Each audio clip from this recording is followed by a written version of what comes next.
In 1993, 3 engineers got rejected by every major tech company they pitched to. No one wanted their idea. No one believed in their product. And most people in Silicon Valley had never even heard their names. Fast forward to 2024, and their company briefly became the most valuable company on planet Earth, overtaking Apple, Microsoft, and every oil giant you've ever heard of. We're talking about NVIDIA, and this is not just a success story. This is a masterclass in how to build something that changes the world even when the world isn't ready for it yet. It's 1993, Jensen Huang, a 30-year-old chip engineer, sits at a Denny's diner in San Jose with his two friends, Chris Malachowski and Curtis Preem. They order coffee, they sketch ideas on napkins, and they decide to start a company. That Denny's napkin was the birthplace of NVIDIA. Their original idea was simple: build a chip that makes video games look better. Not AI, not data centers, not the future of humanity, just better graphics for gamers.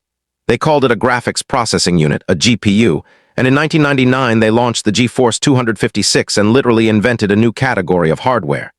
Gamers loved it, sales exploded, and by the early 2000s NVIDIA was the undisputed king of graphics cards. But here's where most companies stop. They find a market, they dominate it, and they go to sleep. Jensen Huang didn't go to sleep. In 2008, disaster struck.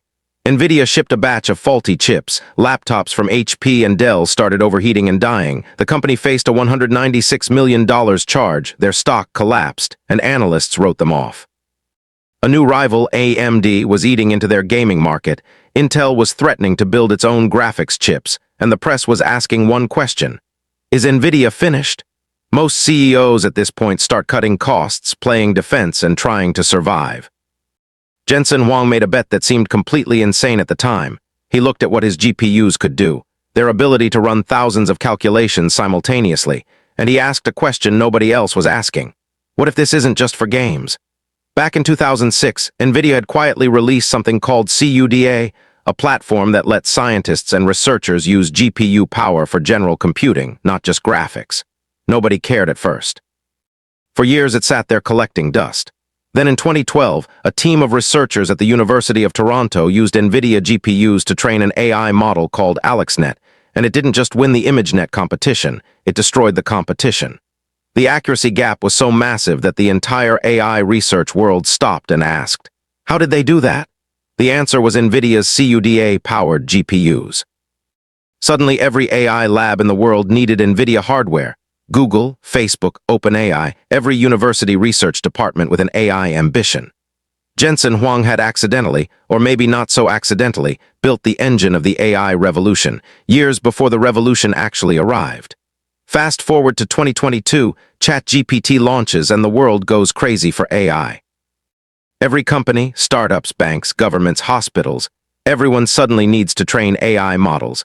And to train AI models, you need GPUs, specifically NVIDIA's H100 chips. Demand was so insane that companies were paying black market prices. A single H100 chip normally costs $30,000, but was being resold for over $70,000, with waiting lists stretching for months. In just 12 months, NVIDIA's revenue went from $27 billion to over $60 billion. Their profit margins crossed 50% net. And by June 2024, their market cap hit $3.3 trillion, briefly the most valuable company ever created by human beings. Not bad for 3 engineers at a Denny's diner. Now here's the part I promised you, the real lesson. Most people look at NVIDIA and say they got lucky, they were in the right place at the right time. That's lazy thinking and it's wrong. NVIDIA spent 15 years building CUDA, a platform with almost no market when they launched it, investing billions into something that looked useless for over a decade, making a bet not on what the world wanted now, but on what the world would eventually need. The biggest fortunes are not built by chasing trends. They are built by patiently creating infrastructure for a future that hasn't arrived yet. Jensen Huang didn't predict AI. He built a tool so powerful and so flexible that when AI finally arrived, his tool was the only one ready for it. Think about your own business, your own career, your own skills. Are you just solving today's problem, or are you quietly building something that the future will desperately need? Because the next NVIDIA won't come from someone who copied a trend. It'll come from someone sitting at a Denny's right now, sketching something on a napkin that nobody believes in yet. If this gave you a new way of thinking about business and strategy, hit the like button. It genuinely helps this channel grow.